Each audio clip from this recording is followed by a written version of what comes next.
everyone. Ready for another deep dive? Absolutely. Always ready to explore. Today we're going to get into something super interesting. Bone health, but with a twist. Ooh, a twist. I like it. Yeah, we're connecting it to longevity and even cognitive function. Now, that's a connection I wouldn't have immediately made. Right. It's all based on this fantastic interview with Dr. Vonda Wrght. She's an orthopedic surgeon and a total expert on aging well. Okay, so bone health for a longer, healthier life. Intrigued. Exactly. And get this. She says strong bones could actually mean a sharper brain and even impact things like Alzheimer's disease. Wow, that's a pretty powerful statement. Right. I was blown away when I first heard it. So how does she back that up? What's the connection there? Well, it all starts with understanding that bones are way more dynamic than we give them credit for. I think a lot of people probably picture bones as like this static scaffolding inside our bodies. Exactly. But Dr. Wright says, think again. Okay, I'm all ears. Tell me more. So she says bones are constantly communicating with other organs, even influencing things like, get this, testosterone production. Hold on, bones are talking to our hormones. That's wild. I know, right? It totally blew my mind. So how does that even work? Like, what's the mechanism there? Well, bones release these proteins, like one called osteocalcin. Osteocalcin, okay. And these proteins have far-reaching effects. They're impacting the brain, the pancreas, muscles, all sorts of things. So it's not just calcium then? Nope. It's way more complex than that. It's like bones are this secret communication network within our bodies. Exactly. And they're playing a much bigger role in our overall health and longevity than we ever realized. So this osteocalcin, is that what's affecting our brains and potentially protecting against Alzheimer's? It's one of the key players, yeah. This is fascinating. So basically taking care of our bones is about way more than just preventing fractures. Absolutely. It's about setting ourselves up for a longer, healthier, and sharper life overall. I'm already rethinking my whole approach to bone health. Me too. And there's so much more to uncover. Dr. Wright also talks about this concept of a critical decade for bone health. Okay, a critical decade. What's that all about? It's the time between ages 35 and 45.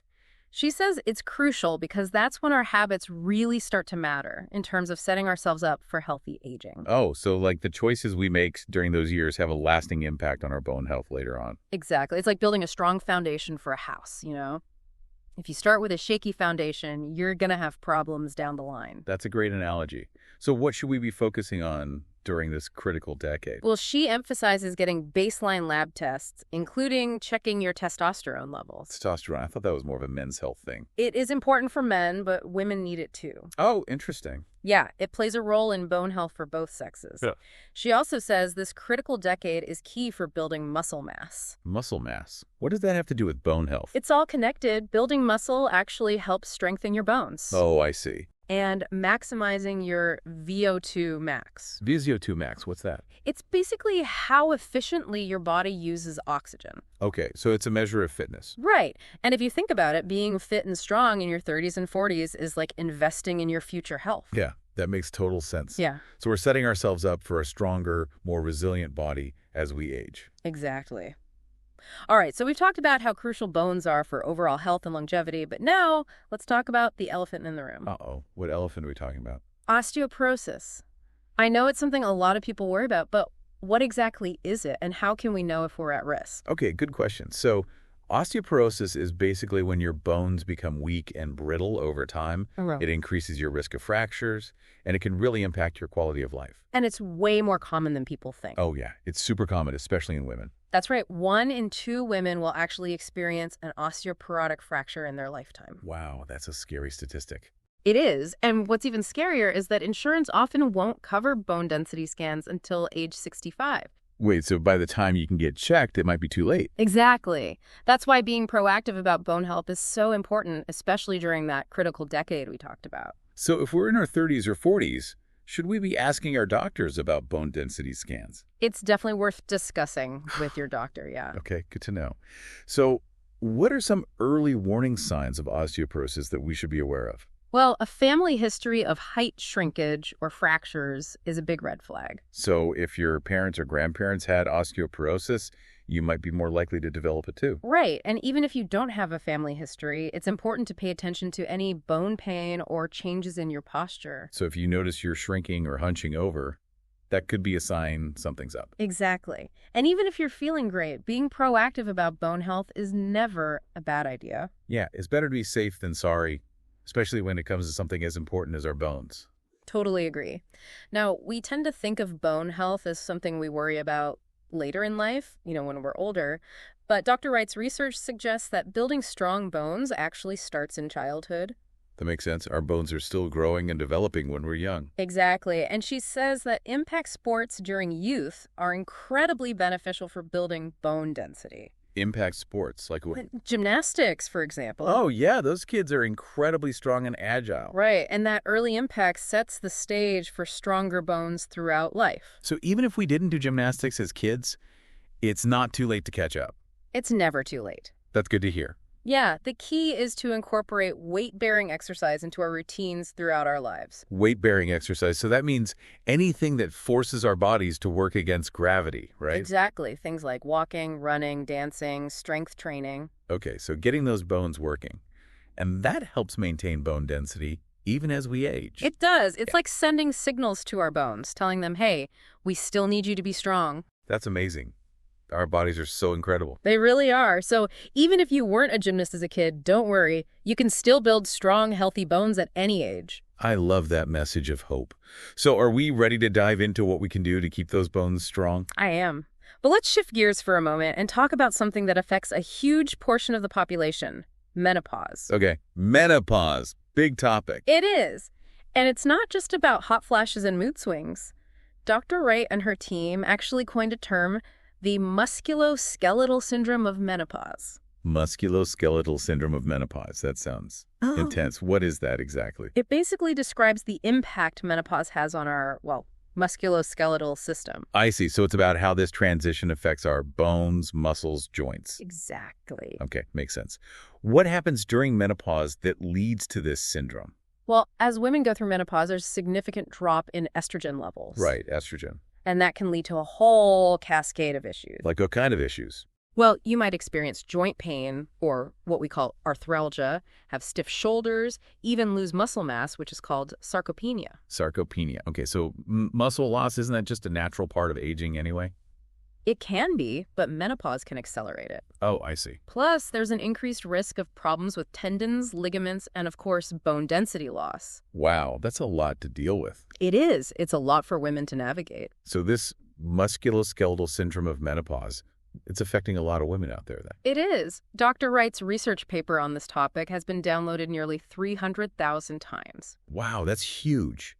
Clearly, women are looking for information and support on this. Exactly. They want to understand what's happening in their bodies and how to manage these changes. Makes sense. So we've got this musculoskeletal syndrome of menopause, a lot of changes happening, and I imagine some women might be considering hormone replacement therapy, right? Absolutely. HRT has been a hot topic lately, and for good reason. It can be an effective way to manage those symptoms. Right, but I know there are also concerns about potential risks. There are.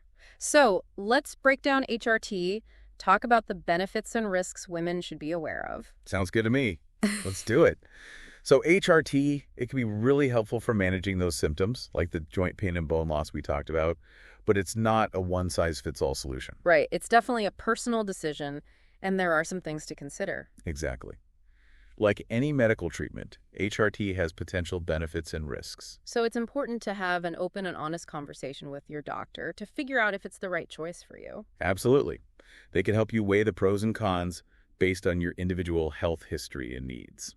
Okay, so we've talked a lot about bones and HRT as an option for managing some of those bone-related issues, but what about muscles? Ah, muscles. They're kind of the unsung heroes of healthy aging. Yeah, I think we often focus so much on bones that we forget about muscles. Right. But muscles are more than just for show. They play a huge role in longevity. Well, wait, hold on. Muscles are helping us live longer. They are. It's pretty amazing. Okay, I'm officially intrigued. Tell me more. So muscles aren't just for movement and strength. They're actually like little protein factories. Protein factories. I've never thought of it that way. Yeah, and those proteins they make, they have a big impact on the rest of the body. Okay, so explain it to me like I'm 5. Muscles make proteins, and those proteins do what? Well, think of it this way. Muscles act like endocrine organs.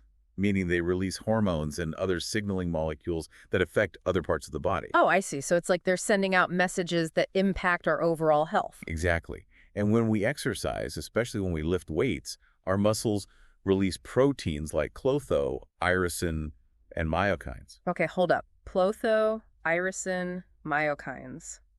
Those are some serious science words. Break it down for me. What do those proteins actually do? All right, so klotho, sometimes it's called the longevity protein because it's been linked to protecting our organs and promoting healthy aging. So building muscle is like giving our bodies a dose of anti-aging superpowers. Kind of, yeah. Then there's irisin, which is sometimes called the exercise protein because it's released during exercise. It's involved in energy metabolism and might even have benefits for brain health. Wow, so building muscle is good for our brains too. I'm liking this more and more. Right? And then there are myokines, which have a wide range of effects, like reducing inflammation and improving insulin sensitivity. Okay, so basically, strong muscles equal a healthier, younger acting body. Pretty much. So it's not just about looking good, it's about feeling good and staying healthy as we age. Exactly. It's about function and vitality. Okay, so now I'm super motivated to hit the gym.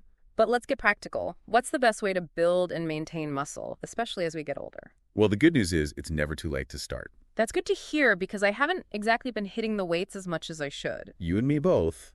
But even if you haven't been active in years, your muscles can still respond and adapt. So no excuses. But how much protein do we need to fuel those muscles? Dr. Wright recommends aiming for a protein intake of 1 gram per ideal pound of body weight. Okay, got it. So protein shakes all day, every day. Well, protein shakes can be helpful, especially if you're on the go, but focus on high-quality protein sources like whey protein. It's packed with the building blocks your muscles need. So it's about quality over quantity. Exactly. Now, here's a tip that might surprise you. Creatine supplementation isn't just for bodybuilders. Both men and women can benefit from adding creatine to their routine. I'll admit, I always thought creatine was only for guys who wanted to bulk up. It's a common misconception. But creatine actually helps your muscles produce energy more efficiently so you can work out harder and recover faster. Oh, so it's about performance and recovery, not just size. Exactly. And there's growing evidence that it can also boost cognitive function. Wow, so it's a 2-for-1 deal for your brain and your body. I'm sold. Creatine, it's a pretty amazing supplement. Okay, I'm officially adding creatine to my shopping list. Now, you know I'm an avid runner, and we talked earlier about impact exercise being good for bone health. Right. It's all about those weight-bearing activities. Exactly. But I've also dealt with my fair share of running injuries. Oh, yeah. Runner's knee, shin splints, plantar fasciitis, I've been there. It comes with the territory sometimes. It does. So how do you balance the benefits of running with the risk of getting hurt? It's a good question. It's all about making sure you're strong enough to handle the impact of running. Okay, so it's not just about logging miles, it's about building a strong foundation to support those miles. Exactly. Remember the Trendelenburg sign we talked about earlier? That simple test where you stand on one leg? Yeah, that was eye-opening. It can reveal a lot about your glute strength, which is crucial for stabilizing your pelvis and preventing injuries. So weak glutes can lead to running injuries. They can, yeah. If your glutes aren't strong enough to support your pelvis, it can put extra stress on your knees, ankles, and feet. That makes sense. So what can we do to strengthen those glutes and keep us running strong? Exercises like single leg squats, lunges, and step-ups are fantastic for targeting those glute muscles and improving your running mechanics. Okay, so glute strengthening is going on the to-do list. Anything else runners should focus on? Core strength is super important too. A strong core helps stabilize your entire body and can help prevent a lot of common running injuries. So planks, crunches, those kinds of things. Exactly. And don't forget about stretching. Tight muscles can also contribute to injuries, so make sure you're stretching regularly. All right, noted. Running smarter, not harder, right? Exactly. Now let's shift gears again and talk about back pain. Oh, back pain, the bane of my existence. I know, right? It's a global epidemic, and sadly, much of it is preventable. So why are we seeing so much back pain these days? What's going on? Well, our modern lifestyles are a big part of the problem. You mean sitting all day? Exactly. We're sitting at desks, in cars, on the couch, and all that sitting weakens our core muscles, which are essential for supporting our backs. That makes sense. But I also heard it's about how we evolved. Like, our bodies weren't designed for all this sitting. It's true. Dr. Wright mentioned the Hadza tribe in her book. They're a hunter-gatherer population who are constantly moving, and they rarely experience back problems. Wow, so it's like our bodies are meant to move, and when we don't, we pay the price. It's kind of like that, yeah. So even if you have a desk job, there are things you can do to combat back pain. Okay, like what? Give me some tips. Think about incorporating more movement into your day. You could try a standing desk, a walking treadmill, or even just taking regular breaks to stretch and walk around. So it's about breaking up those long periods of sitting and getting those muscles moving. Exactly. And strength training is super important for back health, too. Strengthening which muscles? Your core muscles, especially. A strong core helps stabilize your spine and protect your back from injury. Okay, so core work is crucial. But what about back pain that's more than just general aches and stiffness? What are some red flags that should prompt us to see a doctor? Good question. It's important to differentiate between general back pain and nerve impingement, which can require more specialized medical attention. Nerve impingement, what's that? It's basically when a nerve is being compressed or irritated, which can cause pain, numbness, or weakness. So how do you know if it's nerve impingement and not just a muscle strain or something? Well, if you're experiencing pain that shoots down your leg, numbness or tingling in your extremities, or any weakness in your legs or feet, those are signs that you need to see a medical professional. Okay, so those are some serious red flags. Got it. But what about the mental and emotional side of aging? It's easy to get caught up in all the physical changes, but how can we cultivate a more positive mindset as we get older? That's such an important part of aging well, and Yeah. something that Dr. Wright emphasizes in her book. It's easy to fall into negative thinking as we get older, but if we shift our perspective and focus on what we can control, it can make all the difference. I love that. So it's about choosing to focus on the positive and not dwelling on the things we can't change. Exactly. And one of the most powerful tools for cultivating a positive mindset is community. Surrounding yourself with supportive friends and family, engaging in activities you enjoy, and finding ways to give back to your community can have a profound impact on your mental and emotional well-being. That makes so much sense.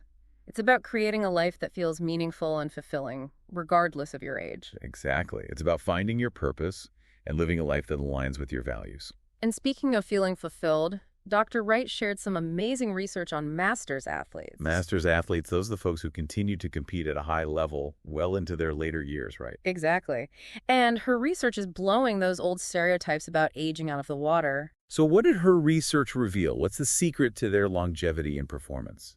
Her study showed that these athletes don't significantly slow down until their 70s. Wow, their 70s. That's incredible. It really challenges the notion that aging is all about decline. It does. These athletes are proving that we can continue to perform at a high level for much longer than we might think. It's like they're rewriting the rules of aging. It's Yeah. so inspiring to see people pushing the boundaries and showing us what's possible. It really is. And it's not just about athletic performance. It's about finding that inner drive, that spark that keeps us moving forward, and embracing the possibilities that each new stage of life brings. It's about living life to the fullest, no matter what your age. Now, I know we've talked a lot about the physical and mental aspects of aging, but what about the connection between bone health and cognitive function?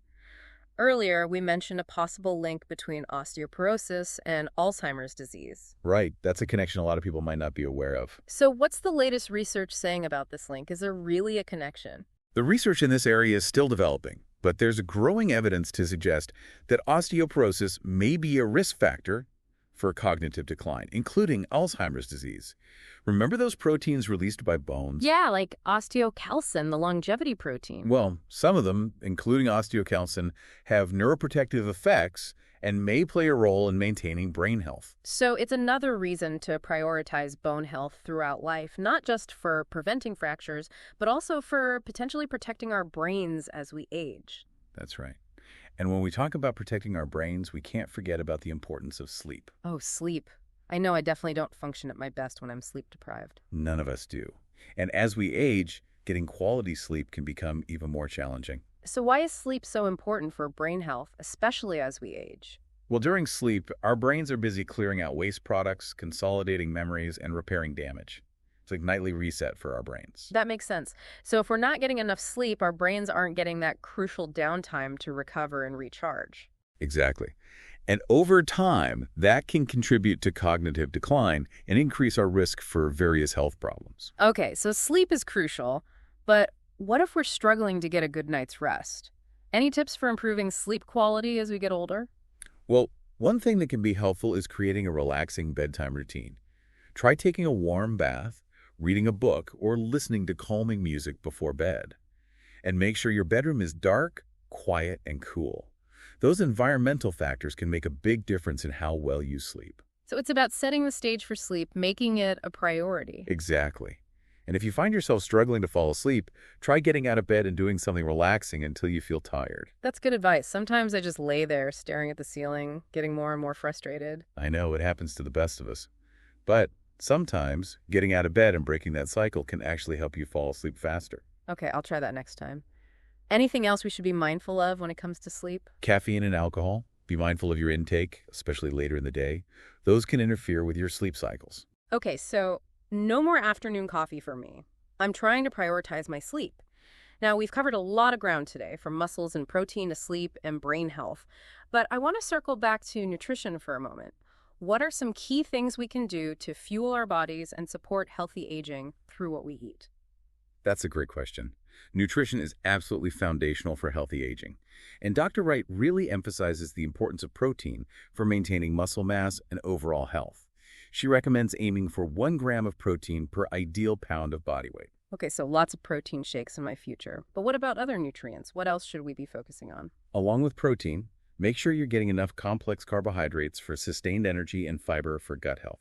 Think whole grains, fruits, vegetables, and legumes. So it's all about balance and making sure we're getting a variety of nutrients from whole food sources. But what about supplements? Are there any that Dr. Wright recommends specifically for aging well? She's a big proponent of creatine, and not just for building muscle. Creatine can also improve cognitive function and protect against age-related muscle loss. So it's a multitasker. Any other supplements we should have on our radar? Vitamin D is another one that's crucial as we age. It plays a key role in calcium absorption, which is essential for maintaining strong bones. Many people are deficient in vitamin D, especially those who live in colder climates or don't get much sun exposure. So it's worth getting our vitamin D levels checked and supplementing if needed. Absolutely. And along with those key nutrients, don't forget about the importance of staying hydrated. As we age, our sense of thirst can decline, so it's important to be proactive about drinking enough water throughout the day. Okay, water is on the top of my list. Now, we've talked a lot about prevention, but what about when things do go wrong? Earlier, we discussed the musculoskeletal syndrome of menopause and the impact it can have on women's bodies. What can women do to manage those symptoms and maintain their quality of life during this transition? That's such an important question. And it's important to remember that the musculoskeletal syndrome of menopause is very common, and there are things you can do to address those symptoms. Exercise is key, but make sure you're choosing activities that feel good for your body. So listening to your body and modifying your workouts as needed. What else? Nutrition plays a role too. Make sure you're getting enough protein, calcium, and vitamin D to support your bones and muscles. And don't underestimate the power of stress management. Menopause can be a stressful time, and stress can exacerbate many of the symptoms of the musculoskeletal syndrome. So finding healthy ways to manage stress is crucial. What are some strategies that can help? Mindfulness practices like meditation and yoga can be incredibly helpful for reducing stress and promoting relaxation. And don't be afraid to seek support from a therapist or counselor if you're feeling overwhelmed. It's about taking care of your mental and emotional well-being as much as your physical health. And sometimes lifestyle changes alone aren't enough. What about medical interventions like hormone replacement therapy? Hormone replacement therapy can be an effective option for managing the symptoms of menopause, including those related to the musculoskeletal system. But it's a personal decision that should be made in consultation with your doctor. So it's about weighing the benefits and risks and making an informed choice. This has been such an eye-opening conversation. It's clear that there's a lot we can do to take control of our health and well-being as we age. Absolutely. And one of the most important takeaways is that aging doesn't have to be a time of decline. It can be a time of growth, discovery, and continued vitality. I love that perspective. It's about embracing the journey and making the most of each chapter. Exactly. And remember, you don't have to go it alone. There are so many resources available to support you on your aging journey. Dr. Wright has created a fantastic community on Instagram where people share their experiences, ask questions, and support each other. It's a great reminder that we're all in this together. That's so inspiring. It's like a collective movement toward healthy aging. Exactly. And it's a movement that's gaining momentum. More and more people are realizing that aging doesn't have to be something we dread. It can be something we embrace and celebrate. Well said. This has been an incredible deep dive, and I know our listeners are going to walk away feeling empowered and inspired. It's my pleasure. As we wrap up this deep dive into bone health and longevity, one thing that really sticks with me is Dr. Wright's emphasis on taking ownership of our health, especially as we age. It's not about passively accepting whatever comes our way, but actively shaping our own aging experience. I love that. It's about recognizing that we have more agency than we might think. And it all starts with challenging those outdated narratives about aging that limit our potential. Like the idea that we're supposed to inevitably slow down and decline as we get older, Dr. Wright's research on masters athletes totally debunks that myth. Absolutely. Those athletes are out there crushing it in their 70s and beyond, showing us that age really is just a number. It makes you wonder what limiting beliefs are holding us back. Right. It's a powerful question to ponder. And while not all of us will be competing in marathons at that age, the message is clear. We're capable of so much more than we often give ourselves credit for. For sure. And it's not just about physical feats. It's about embracing a growth mindset, believing that we can continue to learn, adapt, and evolve throughout our lives. So whether it's trying a new activity, picking up a new skill, or simply challenging ourselves to step outside our comfort zones, it's about staying engaged and embracing those opportunities for growth. Precisely. And, sometimes those opportunities arise from unexpected challenges. We've talked a lot about the positive aspects of aging, but let's be realistic, there are bound to be bumps along the road. What happens when we encounter those inevitable health challenges or setbacks? Does aging well become impossible? That's a great point. How do we navigate those challenges and maintain a sense of well-being even when things get tough? I think it comes back to adaptability and resilience. Aging well isn't about avoiding challenges altogether, but about finding ways to adapt and thrive even in the face of adversity. So it's about recognizing that those challenges are part of the journey and finding ways to navigate them with grace and determination. Exactly. And it's important to remember that you don't have to go it alone. Building a strong support system of friends, family, and healthcare professionals can make all the difference in how you cope with those challenges. That's so true. And, Dr. Wright mentioned her Instagram community as a fantastic resource for connecting with others and finding support. It's a wonderful example of how we can learn from each other, share our experiences, and create a more positive and empowered approach to aging. Well, this deep dive has truly been an eye-opener. It feels like we've been given a whole new roadmap for aging, one that's filled with possibilities, resilience, and a whole lot of hope. I couldn't have said it better myself. Remember, aging is a journey, not a destination. Embrace the process, celebrate your strengths, and never stop learning and growing. And most importantly, remember that you have the power to shape your own aging experience. Thanks for joining us on this incredible deep dive. Until next time, keep exploring, keep learning, and keep thriving.